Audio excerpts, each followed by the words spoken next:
Today's dish is inspired by spicy Indian chutney called thecha.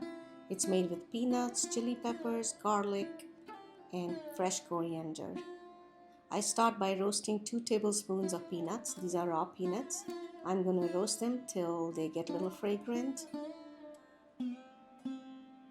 Then in a different pan, I will heat some oil, about a tablespoon of oil, and I will put some chili peppers and some cloves of garlic, and I'll roast these till they get some blisters all over. Now I'm adding half cup of fresh cilantro, stems and leaves. Stems have a lot of flavor, so in this dish the stems are added too.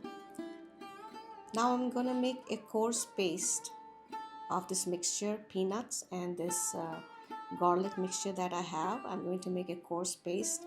Use as little water as you can. Just add like 2 tablespoons of water at a time. Make a coarse paste and set it aside. Heat 2 tablespoons of oil. Add a teaspoon of cumin seeds. After the seeds bloom, add 1 cup of onions. I'm going to fry these onions till they get brown. Then add 1 cup of tomatoes. I'll cook this mixture for about 2 minutes till tomatoes get soft. I'm cooking on medium heat here. Keep stirring.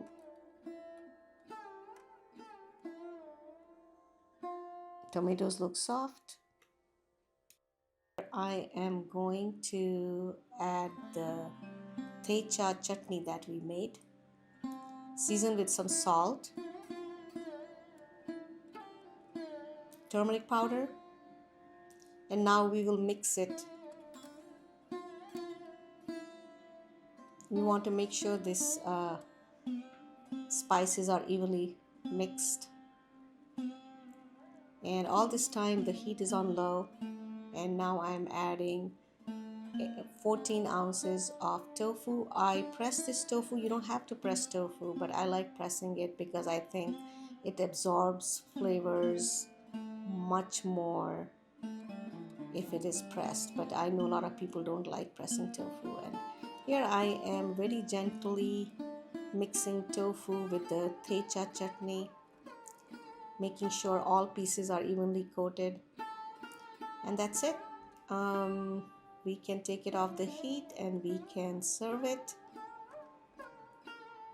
You can garnish it with whatever you like, but for me I think this is flavorful enough. Doesn't really need much more. And you can make this dish as hot as you like. Traditionally it's very hot, but I don't like it too hot, so I just added 2 chili peppers. And enjoy.